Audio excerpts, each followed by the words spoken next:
Detective Miles Corbin stood at the edge of Willow Creek, Ohio, feeling a chill that had nothing to do with the biting wind.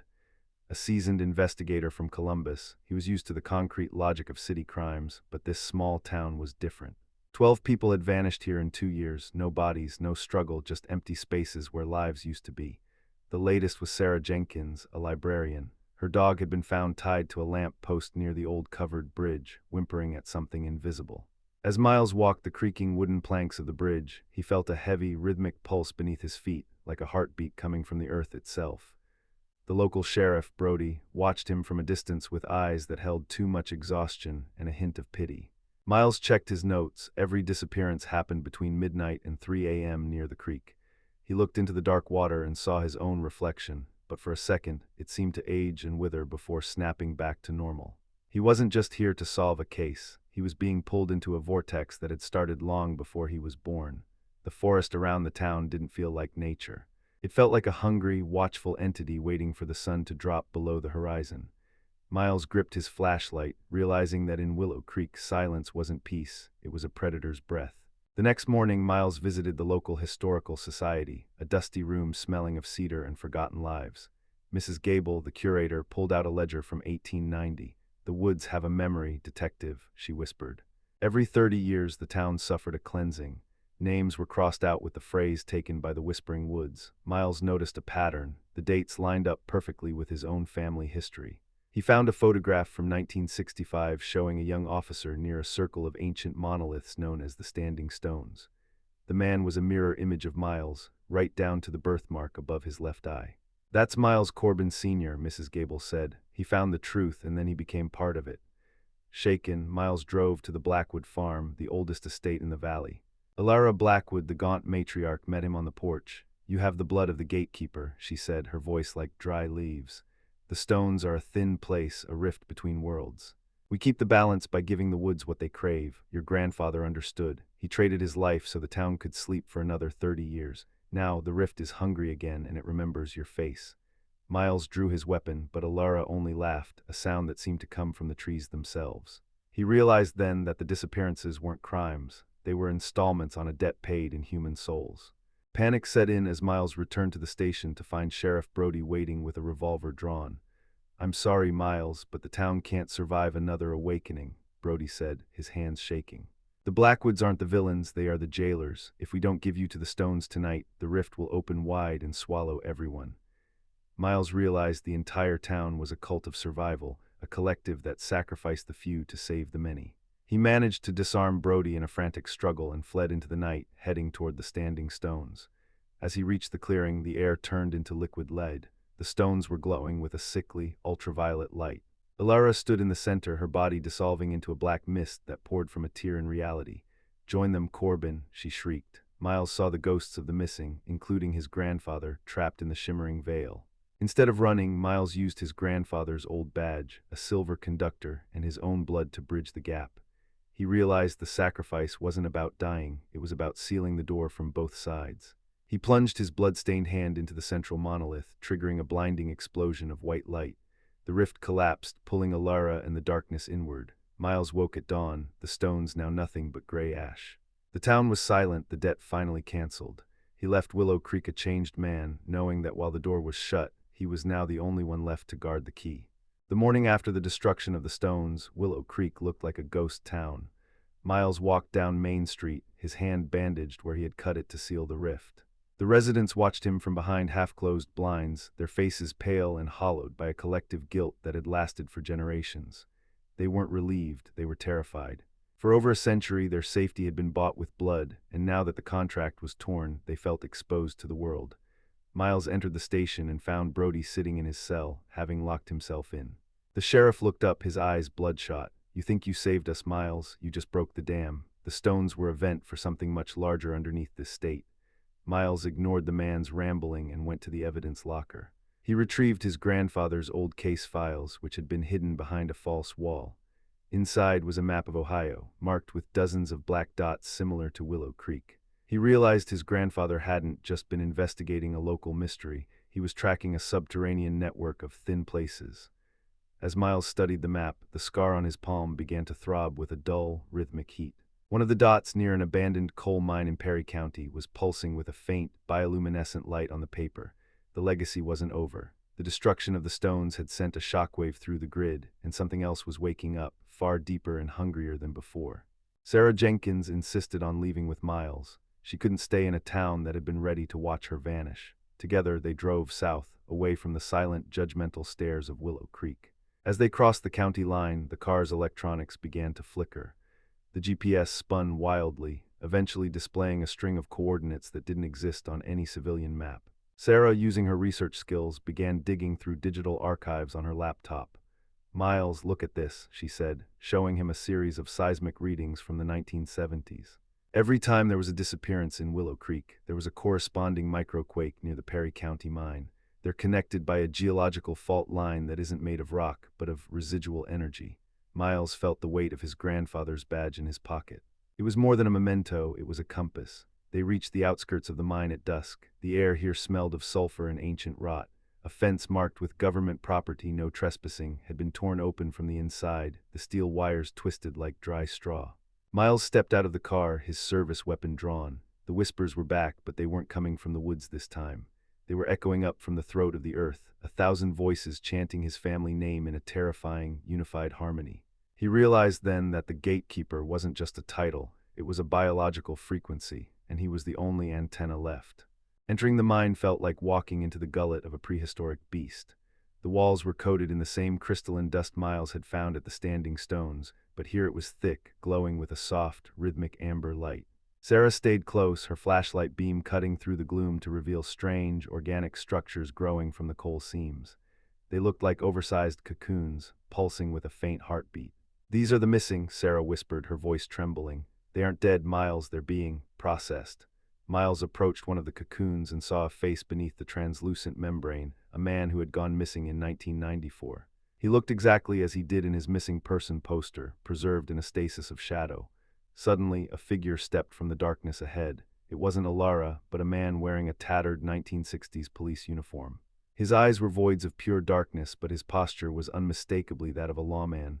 "Grandfather," Miles gasped. The figure tilted its head, the motion jerky and unnatural. "Not exactly," the entity replied, its voice a composite of 100 stolen echoes. "I am the memory of what was taken. Your grandfather didn't close the door, Miles, he became the door. And now that you've broken the lock in Willow Creek, the house is wide open." The entity raised a hand and the cocoons began to tear open, the processed souls stepping out as mindless soldiers of the rift. The grandfather entity moved with a terrifying, fluid grace, its feet barely touching the uneven floor of the mine. The revived soldiers, those hollow shells of the long missing, surrounded Miles and Sarah, their movements synchronized like a single organism. "The rift doesn't want your death, Miles," the entity whispered, the voice vibrating inside Miles's skull. "It wants your perspective. A gatekeeper who can walk in both worlds is the only thing that can bridge the final gap." Sarah grabbed a discarded iron flare from the ground, striking it to create a wall of magnesium light. The creatures recoiled, their translucent skin sizzling. "Miles, the walls," she shouted. He looked up and saw that the crystalline structures weren't just growing, they were vibrating at a frequency that was beginning to liquefy the coal around them. The mine was transforming into a massive resonator. Miles realized that his grandfather hadn't been taken, he had been used as a blueprint to build this nightmare. He reached into his pocket and gripped the old badge. The silver began to glow, reacting to the amber light of the mine. It wasn't just a conductor, it was a stabilizer. He slammed the badge into a central pillar of the glowing crystal. The resonance shifted instantly, the high-pitched hum turning into a deafening roar of static. The soldiers collapsed into piles of fine gray ash, their borrowed time finally running out. But the entity remained, its hollow eyes fixed on Miles with a look of predatory patience. As the resonance collapsed, the mine began to groan, the overhead supports snapping like toothpicks. "You think you can fight a tide with a pebble," the entity mocked, its form flickering like a bad television signal. Sarah pulled Miles toward a side tunnel, but the ground beneath them buckled, revealing a deeper chamber flooded with a thick, iridescent liquid. This was the source, the raw material the rift used to fashion its replicas. Miles saw hundreds of police badges, wedding rings, and personal mementos floating in the pool, the discarded remnants of thousands of lives. He realized that the rift was a cosmic scavenger, rebuilding itself from the memories it consumed. The entity lunged, grabbing Miles by the throat. Its touch was freezing, draining the heat and color from his vision. "Give in, and I will show you every version of the truth," it promised. In that moment of near death, Miles saw a vision of his father, the man who had tried to hide him from this fate. His father hadn't been a coward, he had been the only Corbin who refused to play the game. Miles found a surge of strength in that defiance. He didn't use the badge this time. He used his own bandaged hand, the one marked by the seal of Willow Creek, and plunged it into the entity's chest. He didn't try to lock the door. He tried to short-circuit the connection. A surge of raw, unrefined memory flooded his mind, a century of pain and silence, until the entity shattered into 1,000 shards of harmless glass. The destruction of the entity triggered a violent expulsion of energy.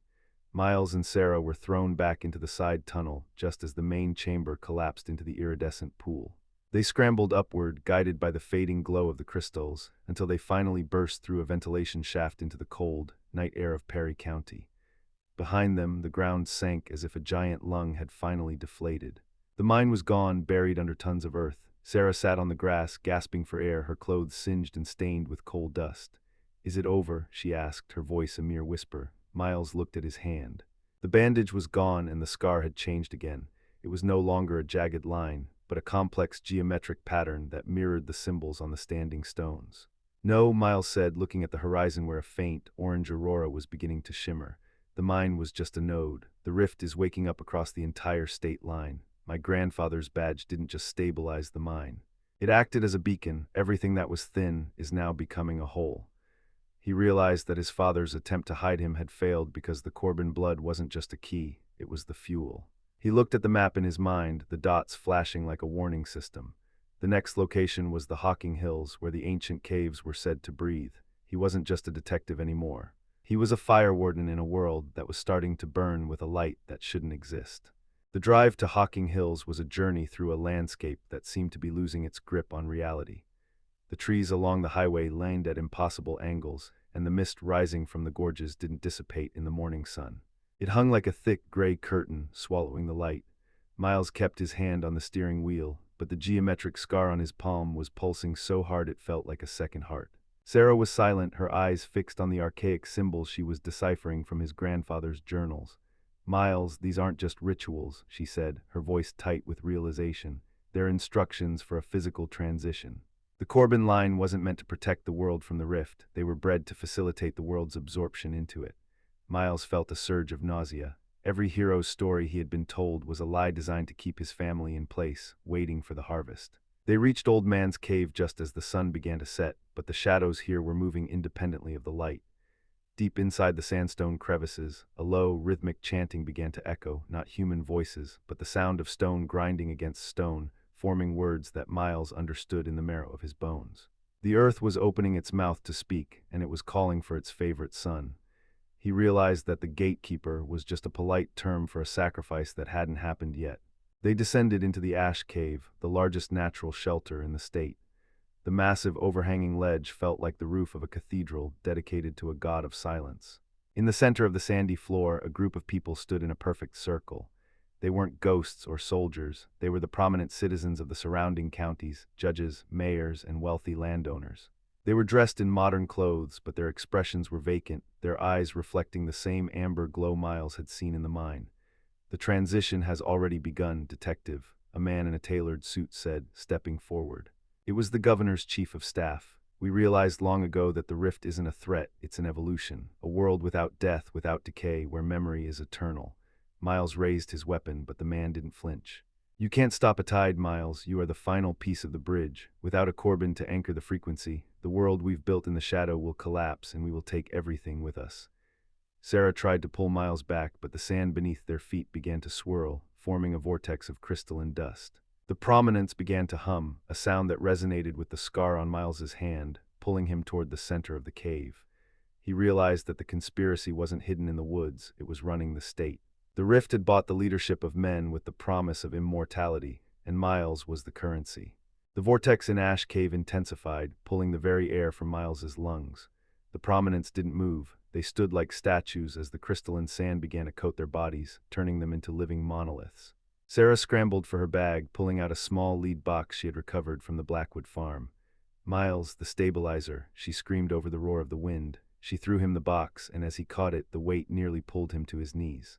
Inside was a piece of the original central monolith from Willow Creek, the only thing that hadn't turned to ash. The chief of staff's face began to crack, revealing a core of pure, shimmering light.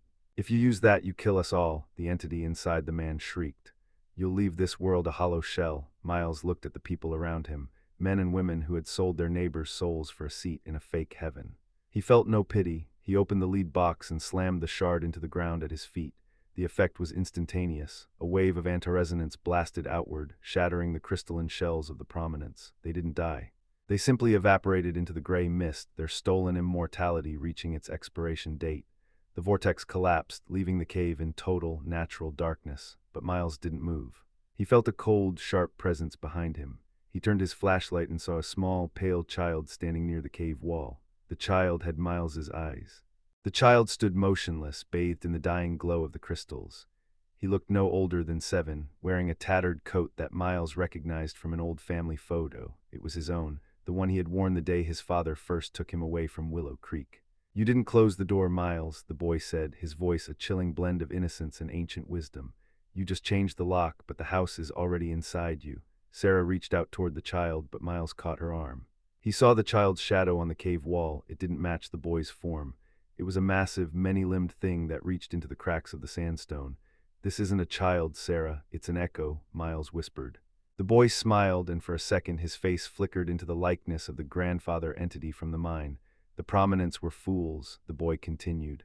"They wanted to live forever, but the rift doesn't want to preserve you.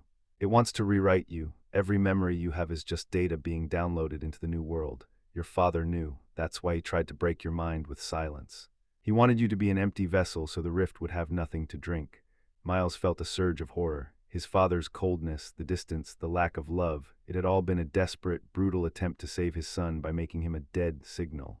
The child began to walk toward the cave's exit, and as he moved, the very structure of the ash cave began to warp.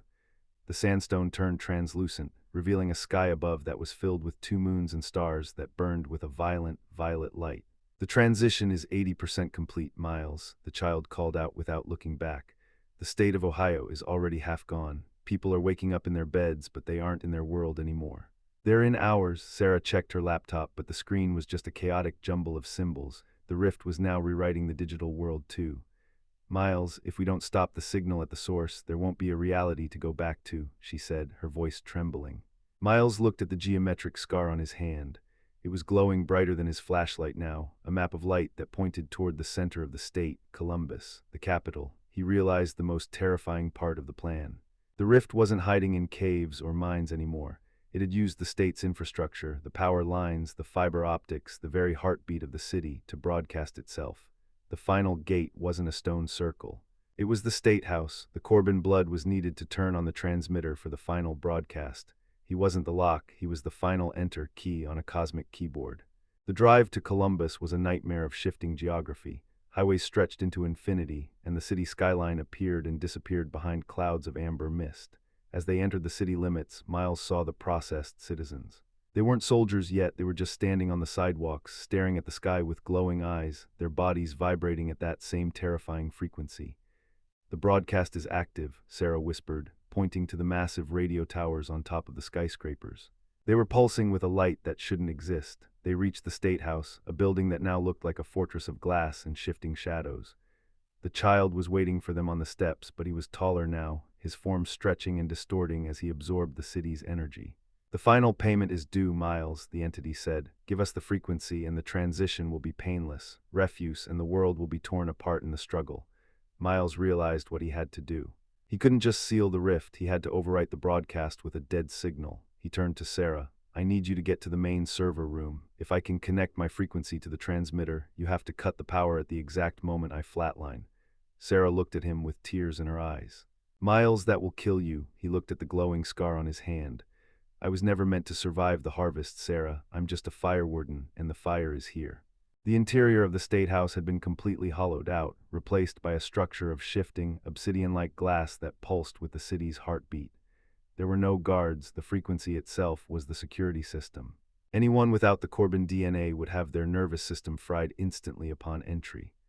Sarah, protected by a small proximity field Miles created by holding her hand, moved toward the basement levels where the fiber optic backbone of the state resided. "I can reach the main breaker," she whispered, her voice barely audible over the roar of the static coming from the walls. "But Miles, once the circuit is broken, the rift will try to ground itself through the nearest conductor." "That's you," Miles nodded, his face pale but determined.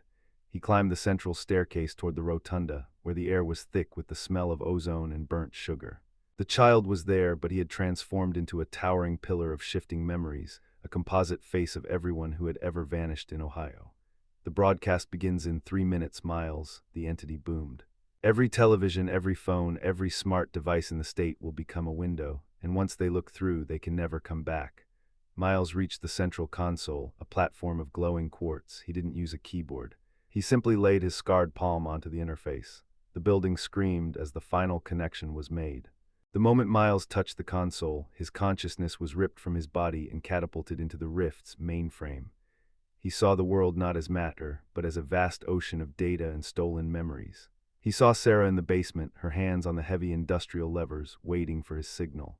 He also saw his grandfather and his father, their digital echoes trapped in the system's trash folder, waiting to be deleted. "You're not a man anymore, Miles," the entity whispered inside his mind. "You're a codec, you're the translation layer between our world and yours." Miles felt his own memories beginning to leak out, his first day on the force, the smell of the rain in Columbus, the sound of Sarah's laugh. The rift was drinking him dry to fuel the broadcast, but Miles had a weapon the rift hadn't accounted for, the dead signal his father had spent a lifetime perfecting through silence and emotional isolation.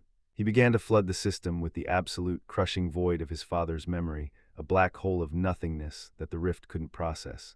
The amber glow of the rotunda began to flicker and turn a cold, dead gray. "What are you doing?" the entity shrieked, its form beginning to pixelate and dissolve. "You're erasing us." Miles didn't answer. He couldn't. He was becoming the silence he had once hated. He sent the mental signal to Sarah now. In the basement, Sarah pulled the levers with a scream of effort. A massive electrical arc lit up the room, and the entire city of Columbus plunged into a darkness so absolute it felt physical. In the rotunda, the quartz console exploded, throwing Miles's physical body across the room. The child entity let out a final, discordant cry before shattering into a million fragments of harmless light. The transition halted.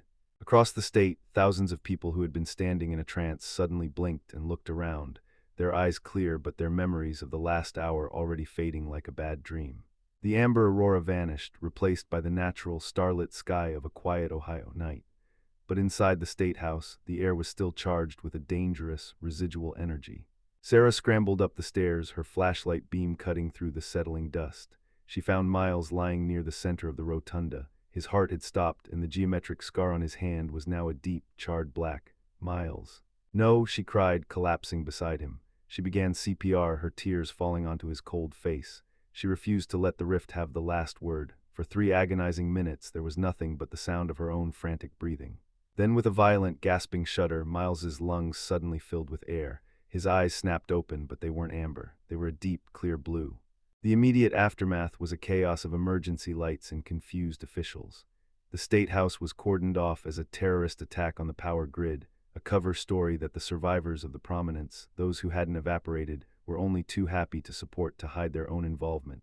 Miles and Sarah disappeared into the night before the federal agencies could secure the building. They drove back to Willow Creek, not out of nostalgia, but because it was the only place that understood the silence. Miles was different. He didn't need a flashlight anymore. He could sense the world in a way that defied physics. He could see the faint, hair-thin cracks in reality where the rift had tried to take hold. He realized that while the gate was closed, the wall between worlds had been permanently thinned. He wasn't a policeman anymore, and he wasn't a sacrifice. He was something else, a living patch on a torn world. Sarah sat beside him in their small house on the edge of the woods, her laptop now filled with coordinates of thin spots that still needed monitoring. "We're the only ones who know, Miles," she said. He looked at his hand. The scar was gone, replaced by a smooth, faint shimmer in the skin. "We're the only ones who have to know, Sarah. The world isn't ready for the truth, but it deserves to be protected from it." He knew the Corbin legacy hadn't ended. It had simply evolved from a blood debt into a voluntary watch. A year later, Willow Creek was just another quiet town in Ohio.